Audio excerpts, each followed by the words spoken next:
I'm Christopher Nolan, and I wrote and directed Following. And in this commentary I was going to talk a bit about the production method for Following.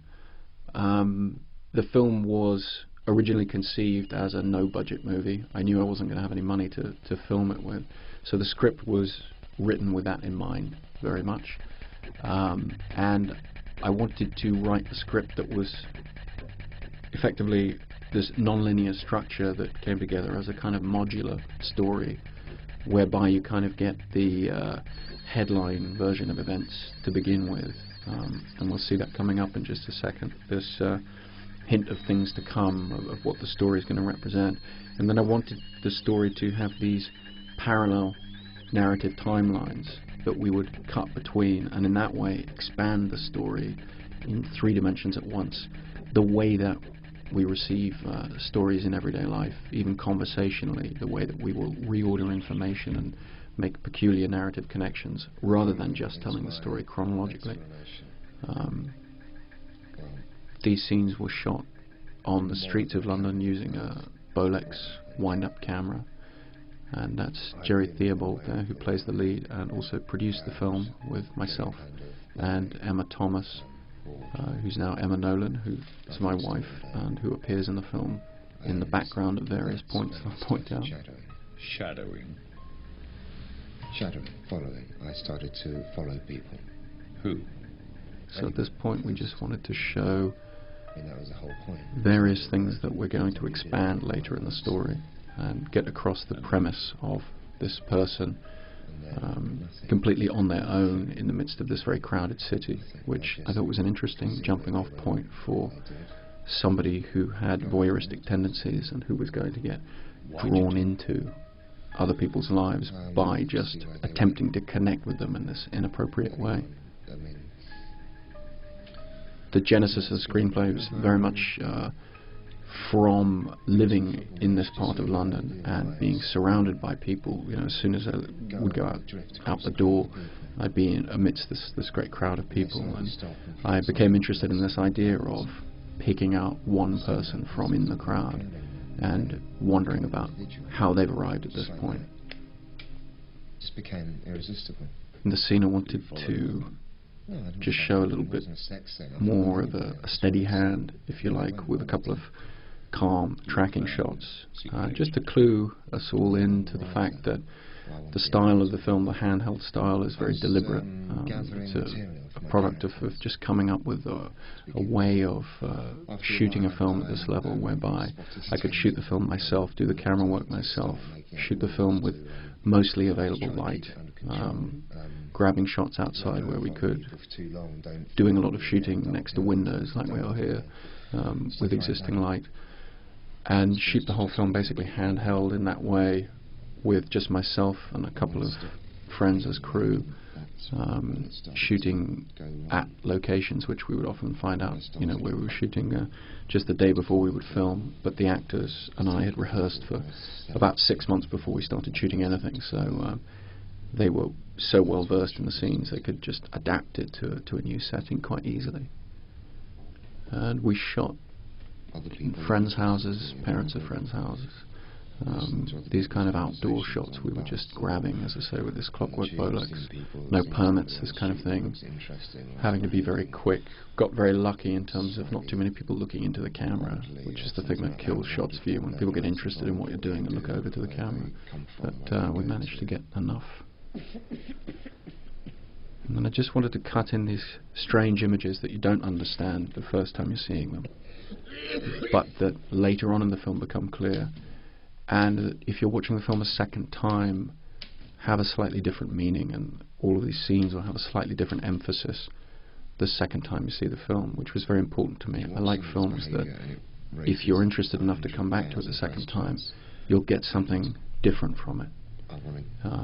And in the case of this film, what the I think answers were. this premise that's being outlined here, So I'd follow people it's to much try and clearer find that the premise underlies everything that happens in the film Most the important second time you see the film. was I think the first time people tend to be more that even if I found out where sort of somebody caught up in the worked or twists of it, where they and, lived, what then happens, you'd never follow the same the person simple twice. piecing That was together the what's most actually important happened, thing. rather than thinking about That was the one why that it's broke happened first. or how the protagonist has got drawn into it.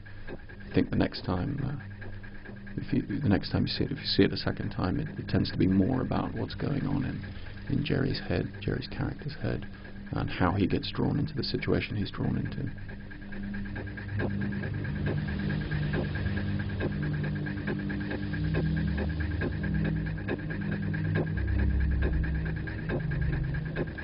And the scene was actually shot not in a cafe, but in the kitchen stroke cafe of the facilities house where we wound up editing the film.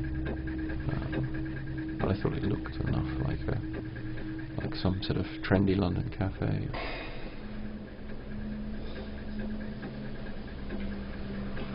A lot of the different aspects of the script when I wrote it stemmed from knowing the way in which I was going to have to make the film. I knew I was never going to have any money to make the film, so I tried to write a script that lent itself to this production method of, you know, rough and ready shooting, documentary style shooting in various almost random locations. And I knew that I wasn't going to have access to a lot of extras. It's tough to get people to come along and be extras when you're sort of shooting at 8 o'clock in the morning on Saturday.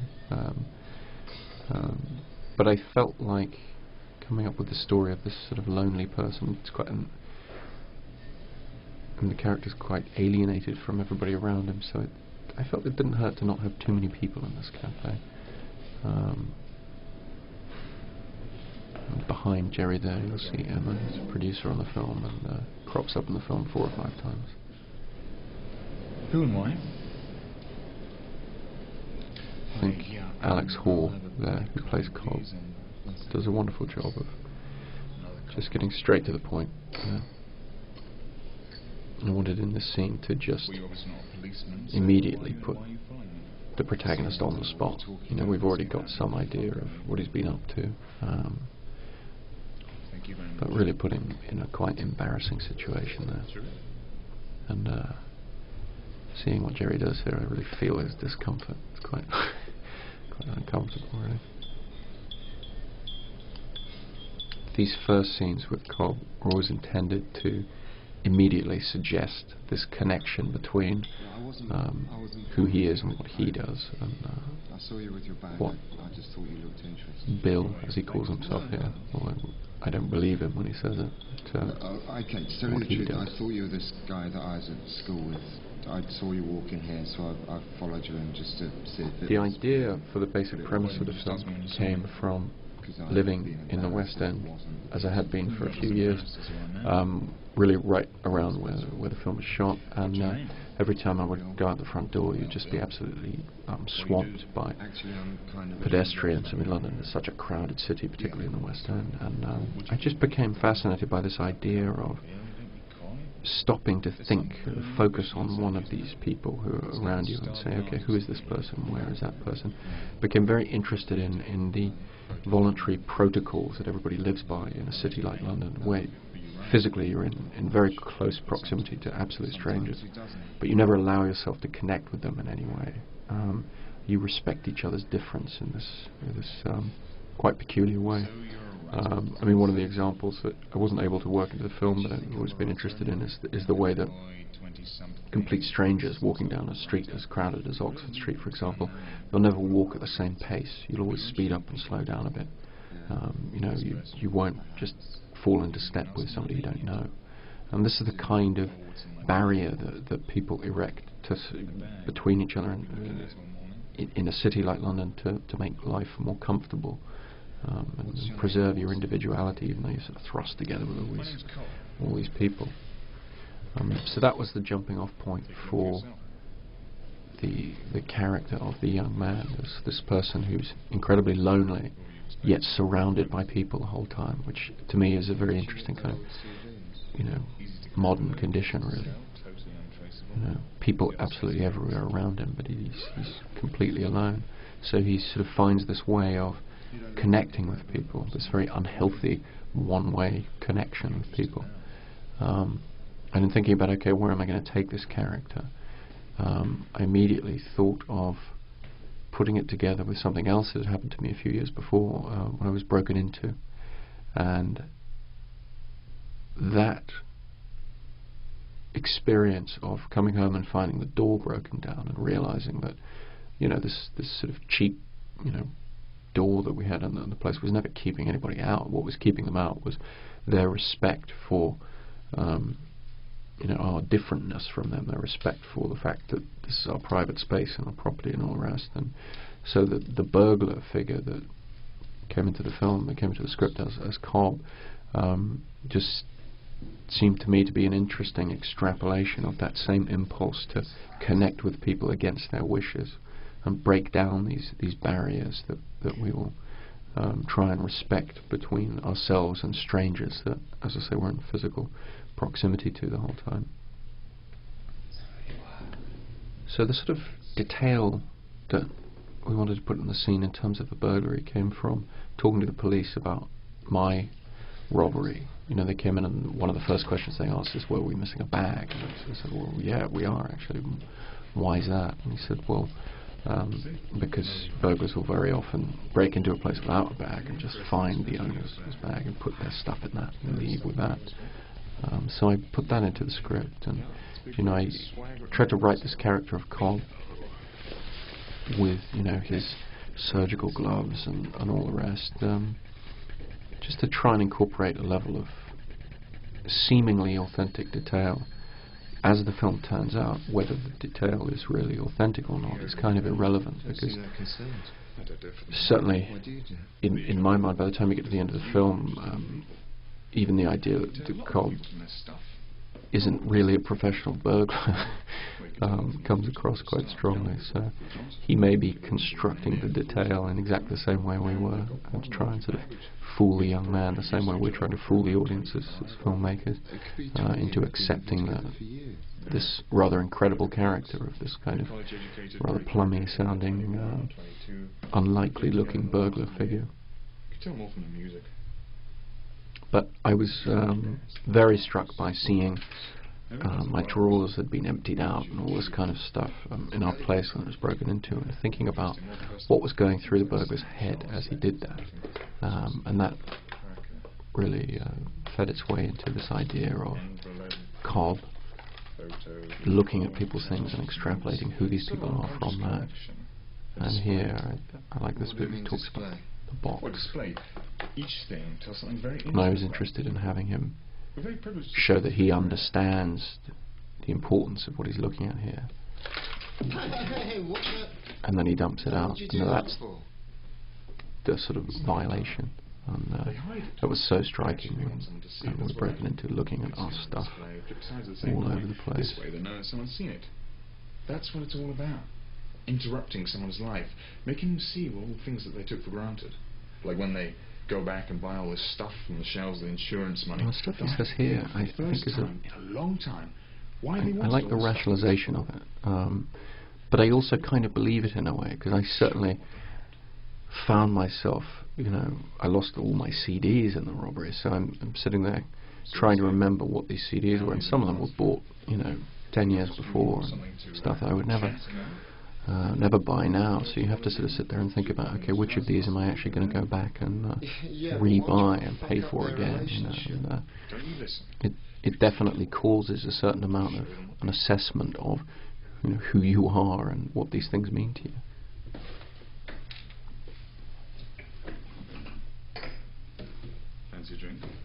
This whole scene was shot in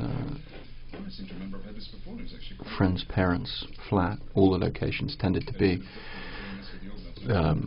flats or houses of friends or parents of friends, and this scene was rather difficult to block out because there was no wall on the back of the kitchen. It opened out into a living room there, so it wasn't quite right. I think we managed to shoot around the problem. But that was a lot of the challenge with shooting a film in this way, where you were having to constantly rework the script to suit a location that you've just managed to find at the last minute. One of the things that certainly helped with this approach of shooting was that the actors and I, the main actors and I, rehearsed for about 6 months before we shot anything. So these guys really knew the script very well, and I think that certainly helped with being able to tweak it and make it suit a different location, perhaps a location that they weren't even able to see until we were literally in there shooting. There's Emma again, second appearance. And they go up this rather great fire escape, with the skylight behind it, and out onto the different roof of a very different building quite a long way away. And in fact, this is the roof of a building that is a location later in the film. It turns out to be sort of Cobb's hideout. Shooting on rooftops is a wonderful way on a no-budget film of getting an urban exterior without having to deal with permits. You know, you have a private space with a very public background, which is incredibly useful. And I love the way these guys played this scene. And putting Cobb up there, I mean, it looks like some demented preacher in his pulpit. Rather fun. But I wanted to really try and get across some of the texture of London, you know, where I'd been living for 7, 8 years by the time we shot this. Yeah, all right. Tell you what. I feel bad about pulling the panty routine. Rooftop's also good from a sound point of view. You don't have the traffic right there, up 7 floors above the street. And then they go down onto this rather dizzying view down the fire escape onto the next roof, which I liked.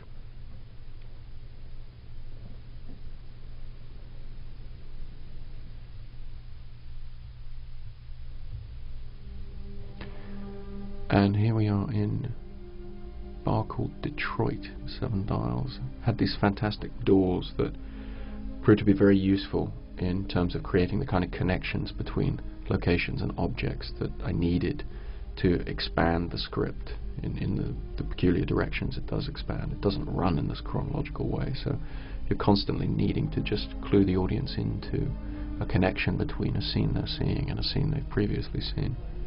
So those doors were very helpful.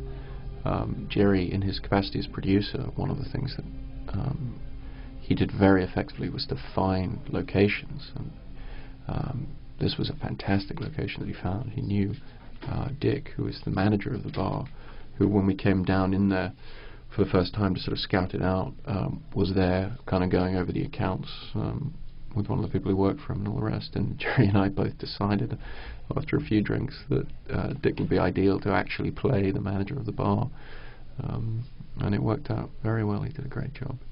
Buy you a drink. And we have Lucy Russell as the mysterious blonde. Why's that?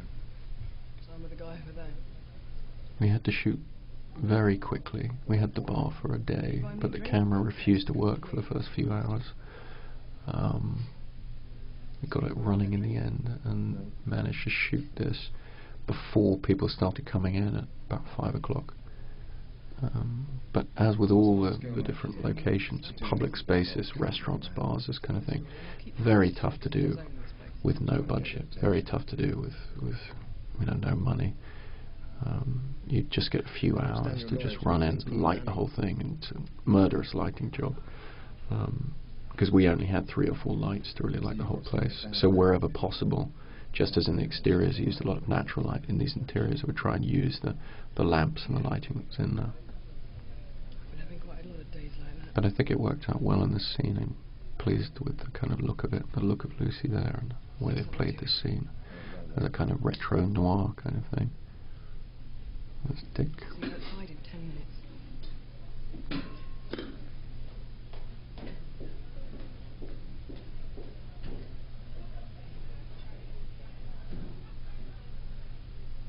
Once again, a certain lack of extras.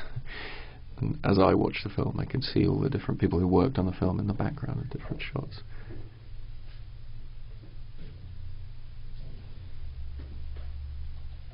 And here we are in the young man's flat. It did actually. Yeah, I know. And we lit all these scenes with just a couple of lights. I've been meaning to fix it. But as I say, when I scripted the movie, I knew that I was going to have to shoot it in this way, and one of the reasons that I wanted to shoot it black and white was, I mean, it suited the type of very sort of film noir kind of story that I wanted to tell. But I also knew that having to light with very few lights very quickly, if I was able to use a sort of hard light look and with hard shadows, I think I decided early on that I could achieve a more stylish look quickly and you know, with no frills. Whereas shooting in colour, I think at that budget level where you just have nothing and you have literally, you know, 3 1K lights and maybe one bigger light, it's very tough to do these kind of nighttime interiors. So wherever possible, as I have there, I've tried to just use the lamps in the background and just really throw up some interesting shadows. But the extremity of this style of lighting, harking back to sort of film noir and all the rest, is a lot easier to achieve in a very sort of quick and hurried and no frills fashion than I think a similarly stylish look would be possible to achieve in colour. Pornography. And he owns a couple of clubs. Wealthy type. Yes. And refined. Took me a long time to realise the kind of things that he was capable of. That flat actually is Jerry's flat. Perhaps another time. I really think I should be going.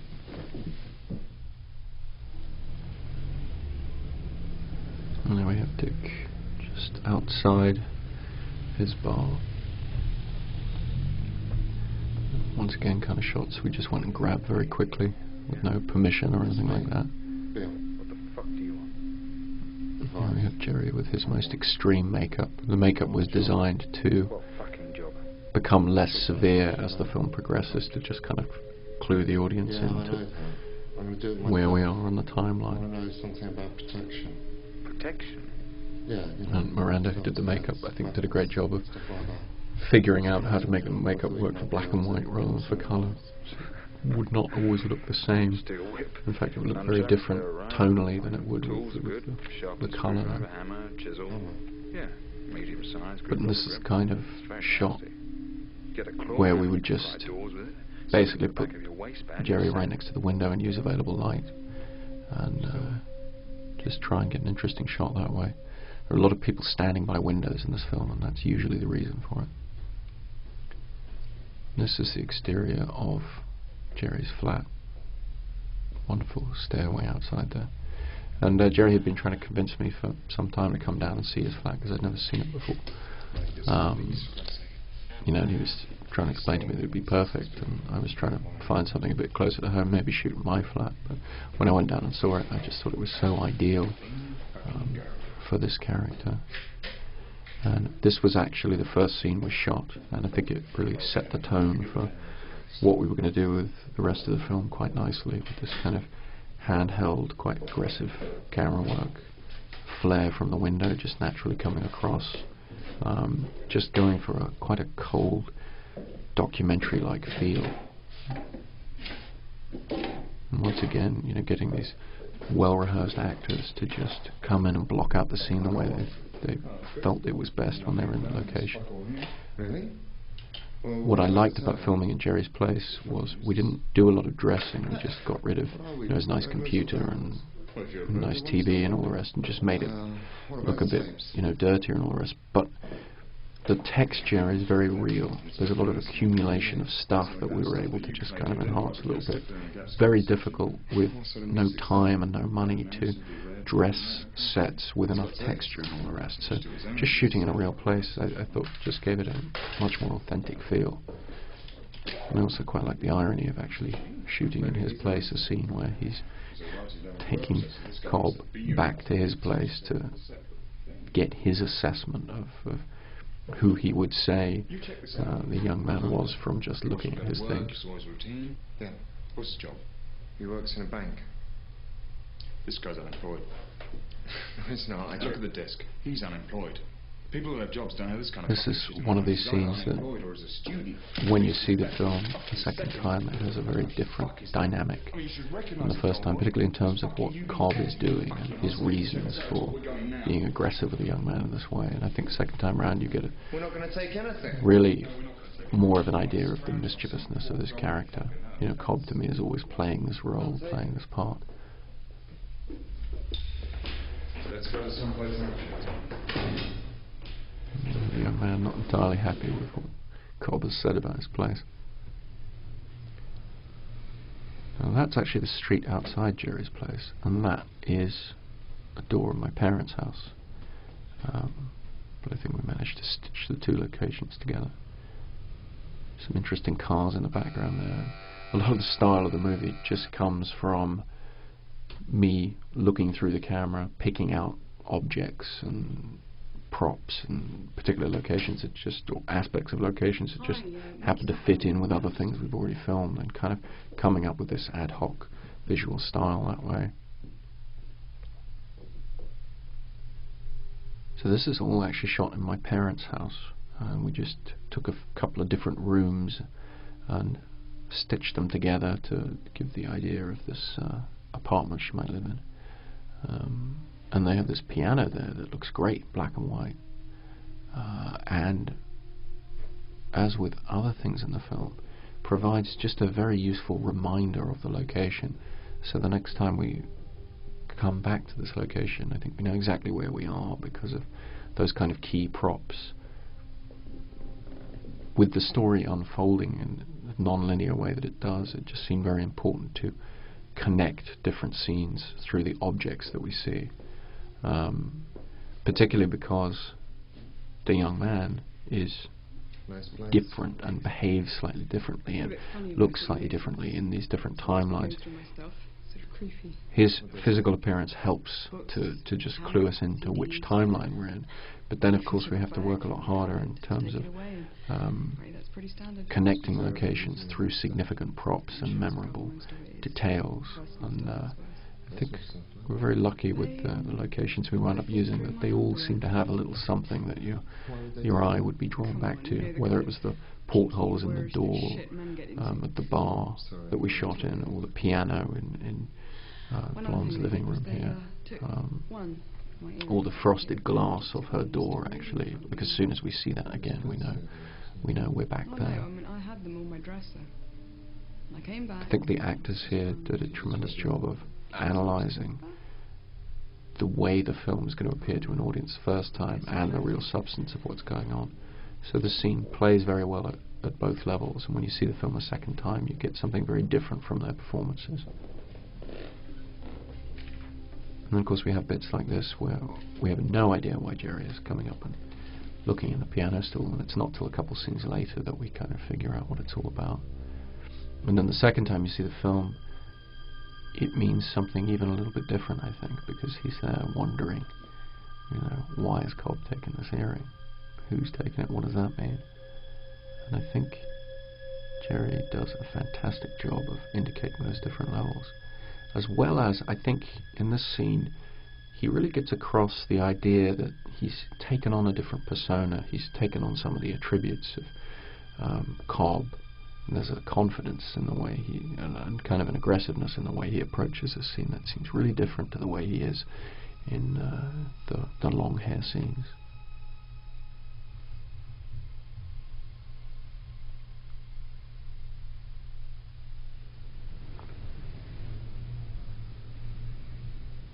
So you get those great doors again, you know where he's staking out. And similarly in this scene, we come back to a couple of the key props and introduce a key prop, come back to the latex, the rubber gloves, and we introduce the hammer for the first time. It's a prop that becomes important through the film and helps to connect certain scenes, because I was really trying to tell the story in almost a conversational way, in almost the way that, you know, in casual conversation we just we connect things through objects or through particular details of a story that relate to details of another aspect of the story. I really wanted the film to unfold in that way rather than a chronological way.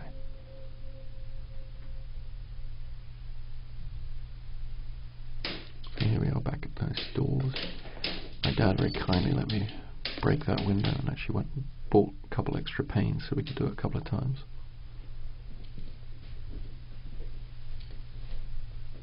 I don't know what the neighbours thought of all that.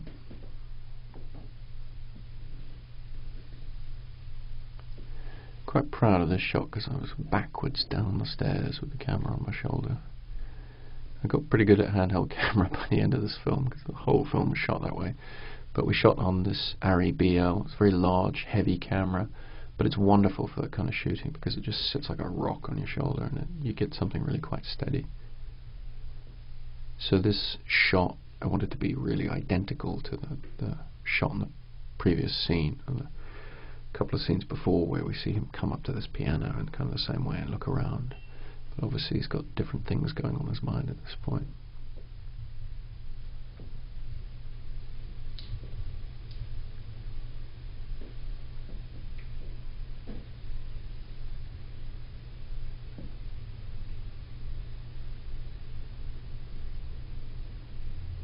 Bill?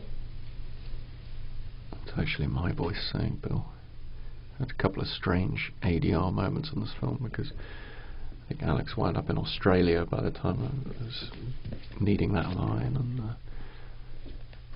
various other people disappeared, so some of the ADR is a little bit weird. But I think we get away with it. No one ever seems to have noticed anyway. I really wanted to get across this idea that there are these photographs of herself, you know, the photographs on the piano, a photograph there. Once again, it's something that suggests something very different the first time you see the film than if you come back to the film a second time, where it seems apparent that it's probably a lot more deliberate in terms of just trying to interest the young man in the person who lives here, just trying to play on his voyeuristic impulse.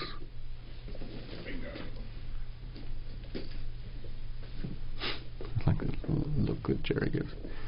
Very sheepish. So with the earrings, another prop that I keep coming back to through the film.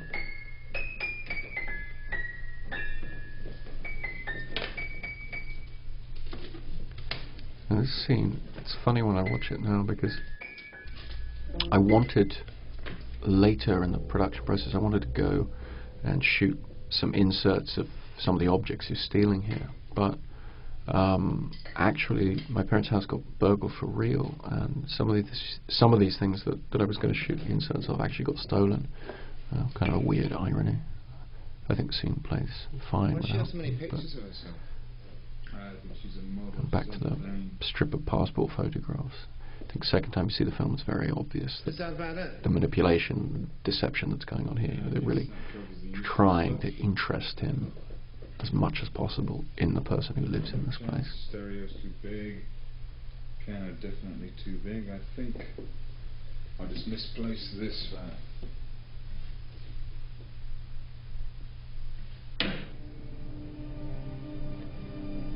No, this is one of my favourite locations in the film that our art director Tristan found. Was actually using some friends of his and himself were putting on a show, and they had access to this building, and they had this most amazing show on all sort of 5 floors of this building that I guess has been knocked down and was going to be knocked down at the time, so it was completely empty. Just a fantastic space, and I loved connecting that with this idea of this character of Cobb, who just was always in my head, this character who would know these kind of unusual spaces in London and have access to these funny little spaces right in the heart of the city. I like that little detail of him shaking up the can of beer that Bill obviously doesn't see, the audience sees, and they just wanted to get Alex to clue the audience in a little bit to the true nature of Cobb's character. The fact that even in this sort of small petty way, he's just continually trying to wrong foot our hero. You want to try and say it yourself and give me half of what you get for it? I don't know what to do with it. I mean, I think as the audience watches the film, they have a pretty good idea that, you know, Alex is not necessarily to be trusted. But I felt like you have to really play fair with the audience in terms of suggesting that even in the most arbitrary ways, he's continually manipulating the young man, orchestrating things. Authentic, I don't know, but I like it. So you keep on coming in here? I think the scene's interesting from an acting point of view, because it's the only scene in the film where Because there's no windows. we were really able to let the actors improvise the entire scene. I was very keen to do that, Maybe.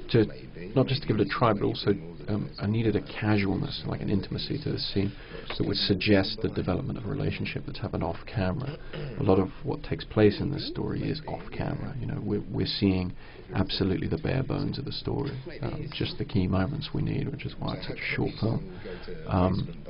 So I sort of gritted my teeth and just let these guys improvise the whole thing. I say gritted my teeth because it's like you're having to just run the film and just let them ad-lib and just explore the scene. And when you have no money to buy film stock and no money to process it with, it's a pretty frightening thing to let the camera run. Everything else in the film is first or second takes. I mean, there was an extraordinary pressure on the actors to deliver first time, and with the amount of rehearsal we did, I think that was helpful. But in this scene, I wanted to contrast the horribleness of what was happening with the casualness of the way in which she tells the story, so it was important.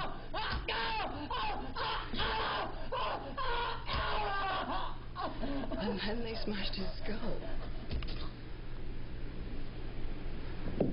Someone get me a tea towel or something. That's one of my favourite lines that Dick has there. It sounds like something out of Sweeney or something. You're joking with me. That scene was done using a rubber hammer that Tristan made. Fantastic, moulded from a real hammer, looked incredibly real. This is why you don't go out with them. Obviously. It was shot. Actually, Lucy found this location. It was shot in the basement of a restaurant in West End. I know.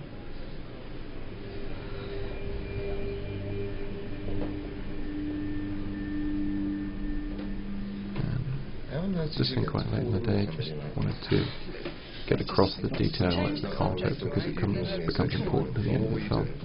Were you working for them at the time?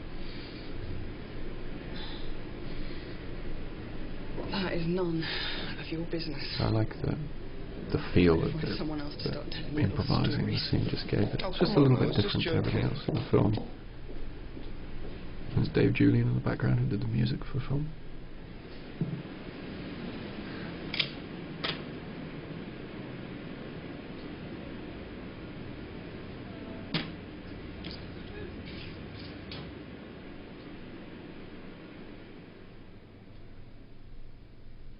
So now we're in the kitchen of Detroit, of Dick's bar. We like this idea. Jerry suggested it'd be this clumsy guy. I like the way his eyes catch the light there. Worked out really well. The lighting very simple here, just shooting some light through a hatchway there. Had to shoot this all very fast. No different to everything else in the film, really. Here we really get some use out of those doors because it just really helps put the audience back there, remind them of where they are, and we tried to echo that shot where he first comes into the bar and comes up and orders a beer. The first time Jerry brought me down here, I was absolutely amazed because he led me through here just as we're going through there now, and out to the back room where in the back, as in the script really, there was this safe. And I've never seen a safe in the back of a bar. I mean, it just seemed really too good to be true, and because it fit what we needed. It was a little bit different to how it was scripted, partly because I never thought I'd find a bar with a safe in it, so I'd written it set in an office, I think, and proved to be too good to be true because, in fact, no one could open the safe. They hadn't opened it in years, and had to shoot the whole scene without being able to open the safe and without showing the inside of the safe. And I remember everyone being a bit skeptical as to whether we could make that work, but with the way in which the money is taken out and the stacks up on top of the safe. I think we got away with it. No one has ever seemed to notice. It seems like a deliberate choice to kind of stretch the moment of discovery of how much money is in there. It is deliberate, but it wasn't really a choice. And all the money there was made by Emma and myself. We photocopied a load of £50 notes, which I guess is illegal, but it's black and white, so no one could ever mistake them for the real thing. Didn't need to do colour photocopies. And then we spent several evenings taking each one and scrumpling it up and unfolding it to just try and get the texture of real money before we bundled it up. It's a little bit exaggerated, but I think it works quite well, because photocopy paper doesn't really look a lot like money until you do that to it. I think this location worked incredibly well. Just an interesting space. There we have the hammer again. Interesting space that was tough to light, but with some simple lighting, just throwing up a few interesting shafts of light, I think we got an interesting effect. Jerry found this location, this restaurant, and I think it's perfect for what we needed it for. We needed to have a slightly more elegant setting than any of the other places we've been in. A bit less cluttered, a bit more formal looking. And, I think it worked out very well, particularly with Jerry looking a little bit scrappy with his beard and everything. We needed a credit card for this scene, so I borrowed David Lloyd, who was actually recording sound that day, and did a lot of the sound recording, and supplied the DAT machine that we recorded the sound for the whole film. And he very kindly lent me his credit card on the condition we changed his name to Danny, so that's where D. Lloyd comes from. The film is full of not in jokes, because none of them were really very funny at the time. In retrospect, they seemed kind of amusing, but in fact we were just grabbing whatever was to hand. What I wanted to do in this scene was communicate the development in their relationship, that the young man there is a bit more relaxed in Cobb's presence and is enjoying himself a bit, and I think Jerry did a fantastic job of just getting across that enjoyment that wasn't there before, you know, a little less nervous, a little more pleasure being taken, this kind of mischief. We had to shoot this entire scene in about 3 hours before people started coming in for lunch. I have no idea how we did it. This scene was shot using a tripod. There's Emma again in the foreground. The scene was shot on a tripod, and in fact, after this, I think I gave up on the tripod completely at this point, because it was just too heavy to lug around, and it was so much quicker to just try and shoot the film in a more spontaneous way.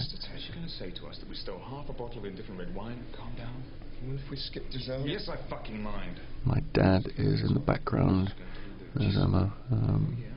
My dad came along as an extra there over Alex's shoulder and wouldn't stop talking during takes, as I recall, which was a little bit annoying, but I can't complain since he and my mother cooked all the food for everybody when we were shooting in their house. And here we have one of the rare street exteriors. Actually, it's not really a street, it's a colonnade, which helped a bit, because by far the most difficult bit of no-budget filmmaking is getting outdoors for a street scene without people looking at the camera, and, you know, when you're shooting with no permits and everything. We were very lucky on this film that these kind of things, when we just tried to grab this scene, nobody did look in the camera, and these kind of little sequences seem very important to widening out the story a bit and just making the world of the film a little bit bigger. The typewriter that we see Jerry hammering away there, that's actually the typewriter that I used to write the script on. Great old typewriter that my dad gave me for Christmas.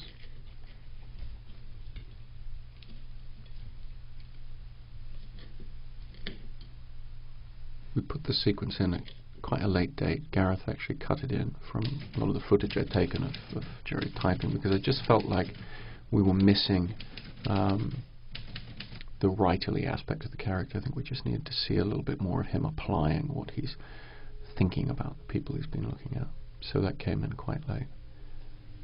Once again, we're actually in Jerry's flat here, and I just think the texture that we're able to get is so much better than what you could try and contrive or build as a set, you know, when you just don't have the resources to put time and money into it.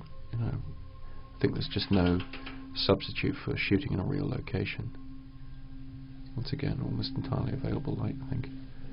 Jerry was desperate to cut his hair at this point.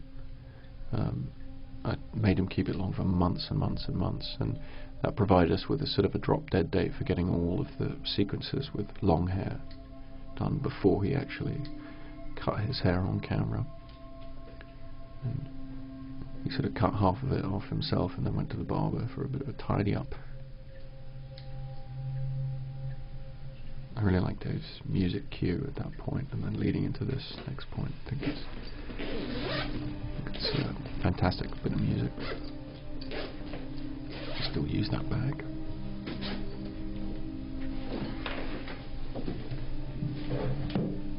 As a performer, Jerry was always doing incredibly helpful things in terms of the story. Like here, he just kind of itches his neck a bit.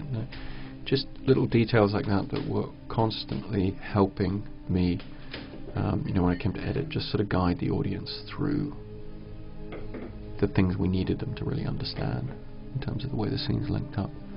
I think Jerry had a very good understanding of the script, partly because he was producing as well, but was able to get little bits of that in there. Most of these things, that's my camera. Most of these things are mine and Tristan's, and some of them are Jerry's. And Tristan and I had quite a lot of fun deciding what would go into this box, along with Jerry. And it's actually the box and the contents of the box became then what we used for the opening sequence.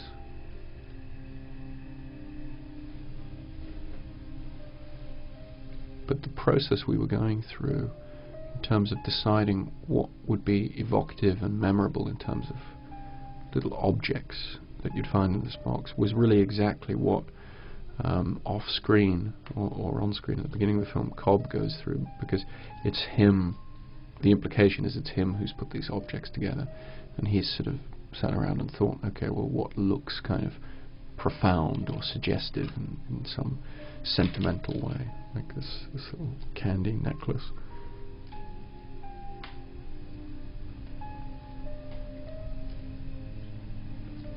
But I think it works rather well, because you do look at these objects. That's actually a picture of my mother as a little girl. The combination of objects is quite evocative and yet pretty meaningless, really. It's kind of the point of it. Stuff. I've met this guy. He said he'd fence most of it. I thought I'd have to go myself, like you said. I don't reckon I'll get as much as you could, but I have half. A different picture of my mother. Again. How does that sound? Well, that sounds fine. Anything else? Yeah, I took your advice. What advice? About changing my appearance. Got my hair cut. I'm all dressed up. With no place to go. God, Bill, I wasn't being entirely serious about that, you know? Yeah. I just feel better this way. Safer, huh? Safer. I'll give you a ring when I get the money. Right. I always like this way of connecting through the phone, just taking us from the young man's point of view into a different point of view. And this is where the structure of the film starts to change a bit. And we start to know a lot more about what's going on, or thinking we know a lot more about what's going on than the young man does. You may even get most of it back if you're lucky. God, it's perfect. The photos worked. I even got him to cut his hair and change his clothes. So, does that mean you'll tell me where you hid my earring? No. And I wouldn't wait for your panties either. He's too embarrassed to give those back to you. Shit. And did you have to break my window? Couldn't you have found a key or something? No, there would have been 3 spare keys in a row. Even Bill's not going to fool for that. God, it was so embarrassing when we went to his place. Right under the mat, just like I told him. You know, it's totally pathetic. It was a new mat as well, and I seriously think he bought this mat just so he could put the key under it. Just like this idea of the sort of absurdity of the image of, okay, well, how's he going to get all this money out of there without a bag? Having sort of gone in his very kind of supposedly professional manner to, as Cobb does, you know, imitating him, sort of come in and not bring a bag with him because he's going to find one there, but of course he's in a bar and there isn't a bag there, and what's he going to do? He finds this roll of tape and starts taping his money to him. It seemed interestingly absurd.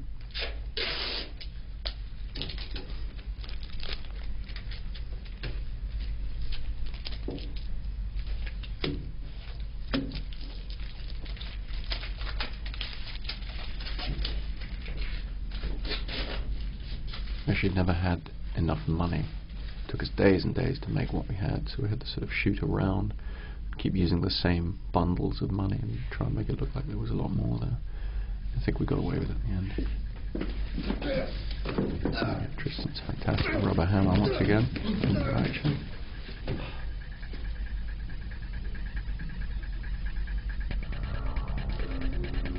It's a nice and messy and still sort of movement.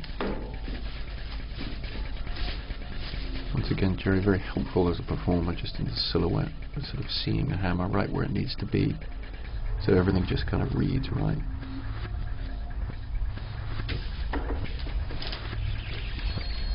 And this is probably Dave Julian's most aggressive music cue in here. But it incorporates a lot of the sounds that he's used in some of the other cues. Actually works really well. And once again, back to these doors.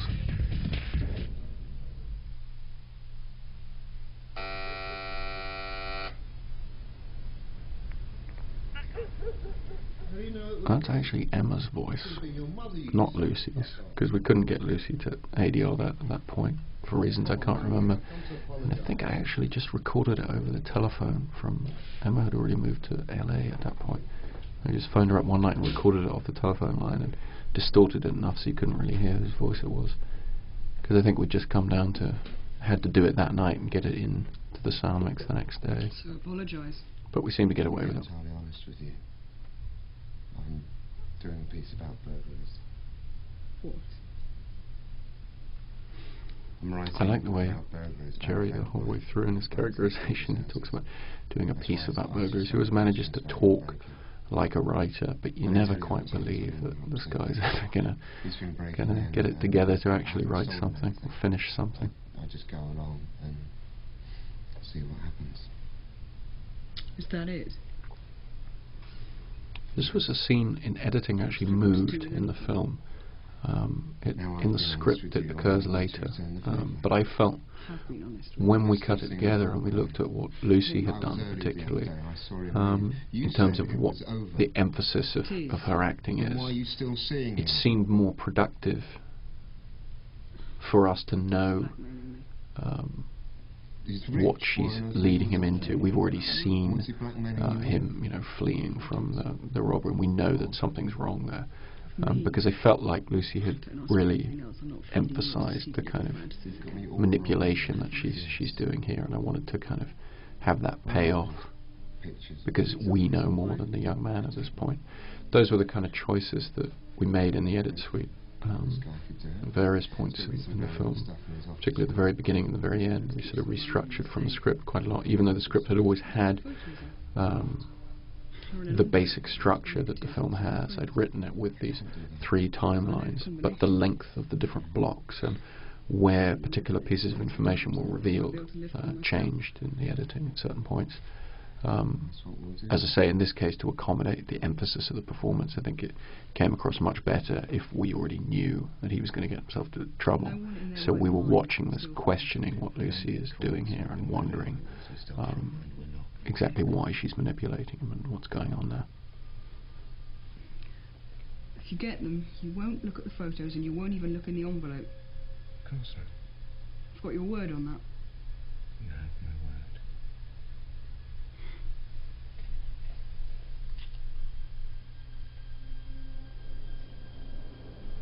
word. And here we are on the roof of Jerry's building, actually. Another rooftop scene. I just thought it was a great rooftop. Great for a fight scene, which is what this turns into. And that couch was just up there. I thought it looked great. I thought you said you were going to fence it yourself. I've got rid of most of it. Just thought we get a wonderful background here. Once again, it's a private space, but it's out in the open and all the rest. The only trouble with the sound here was we had airplanes flying over the whole time, so it was a little bit tricky in the final mix to incorporate those sounds and smooth them over.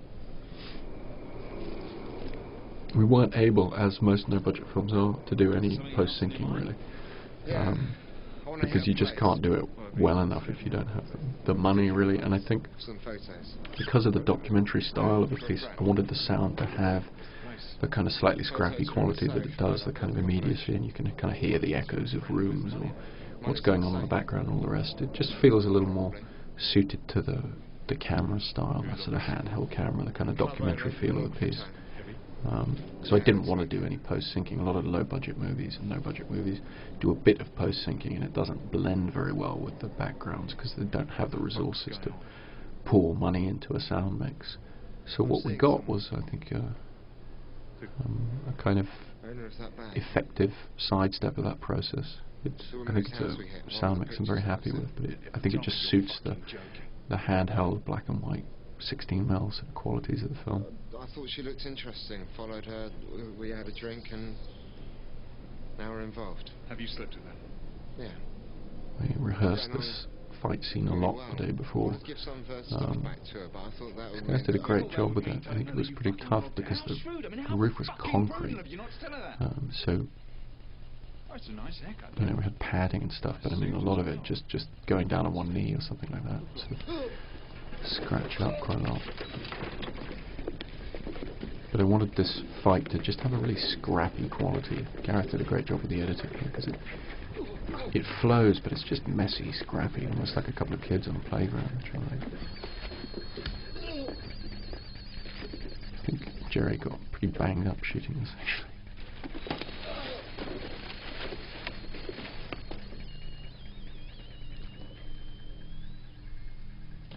What a cop to hit him with a piece of wood.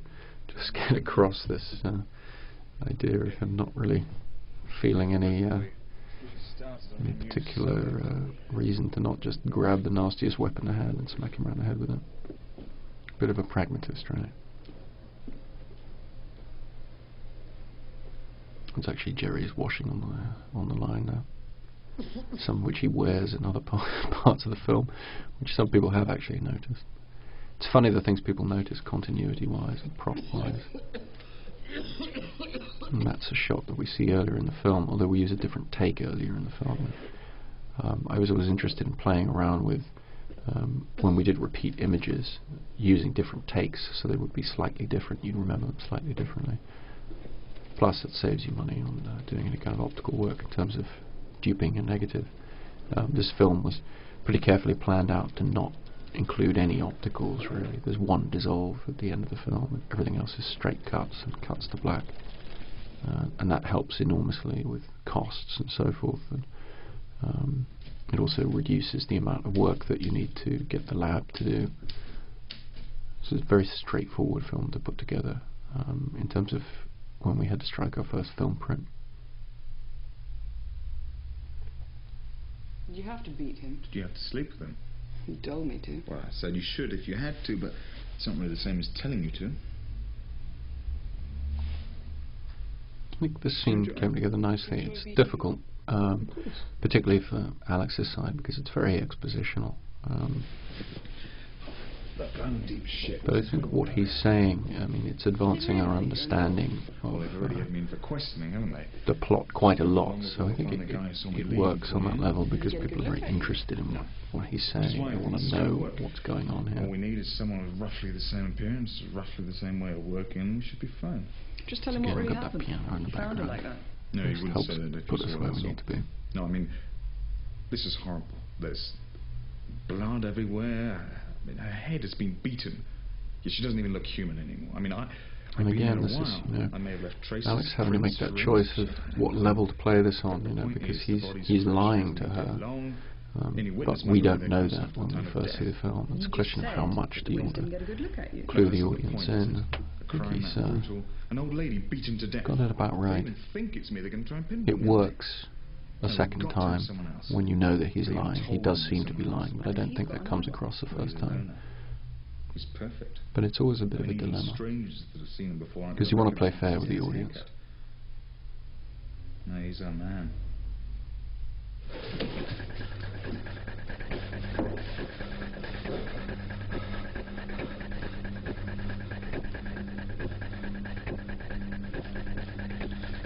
Shot the scenery late at night, I recall, at Jerry's place.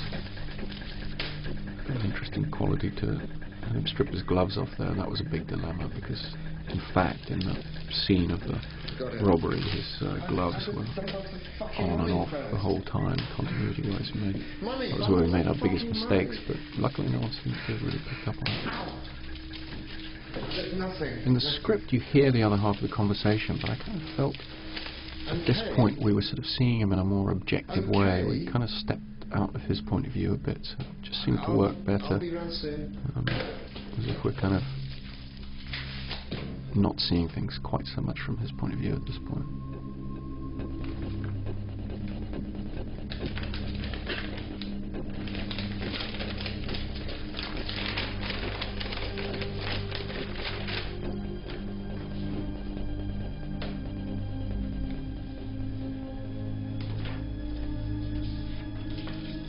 Tried cutting this without showing what the pictures were, just these sort of benign pictures, but it was too obscure. Just makes it a bit clearer this way. You know, this scene was a tough one. We didn't have a lot of time to shoot it, like everything else we did, and it's absolutely crucial because there's a lot of information the audience is getting and a lot of the audience perception of what's really going on needs to be formed here leading into the final scene. We were shooting in my parents' house in the sort of upstairs hallway with a very creaky floor, which was nightmarish in terms of sound recording. We boomed the whole thing, as we did pretty much the entire movie. And as we blocked it out, you know, wanted Lucy to walk right the way around Jerry, which created all kinds of problems in terms of recording the sound and in terms of lighting. And in the end, what we wound up doing is just playing quite simply with light and shadow and keeping things in half shadow.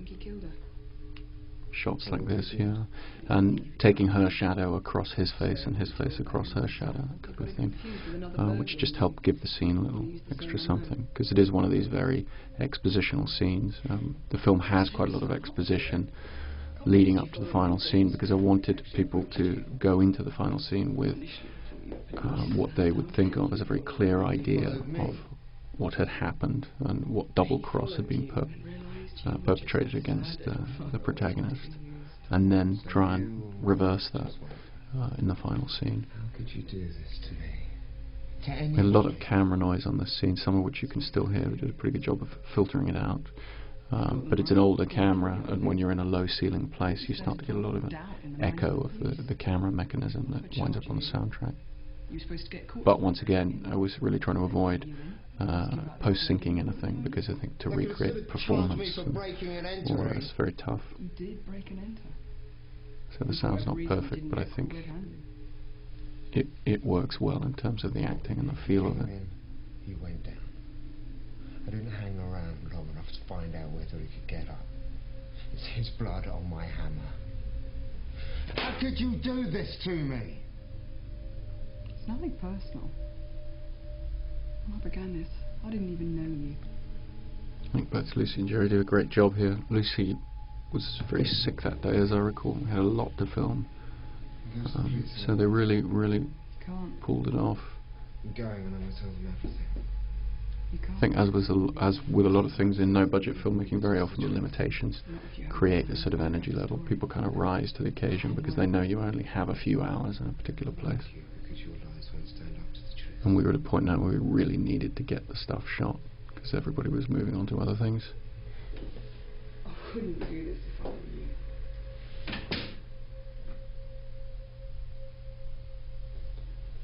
And here we are, back at the scene we see at the beginning of the movie, and that's my Uncle John there, lending his presence to the end of the film, with an appropriate gravity.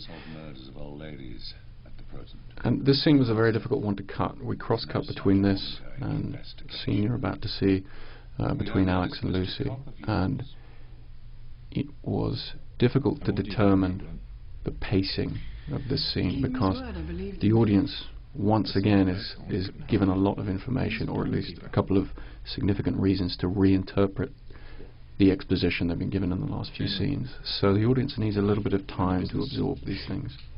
So we paced it a little bit slower than I might have at first been inclined. And we bring back all the key images, like the rubber gloves there. Anything. just hold that a little bit longer.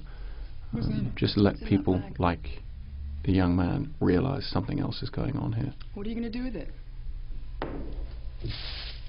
The old man was very specific about how I should do things. The film's had this complicated structure the whole way through, this kind of headline story structure where you get the piece of the beginning, the middle and the end right at the beginning, and then we've been cutting between these parallel storylines the whole way through, and this is the scene where we really try and bring the audience's understanding of the different timelines together.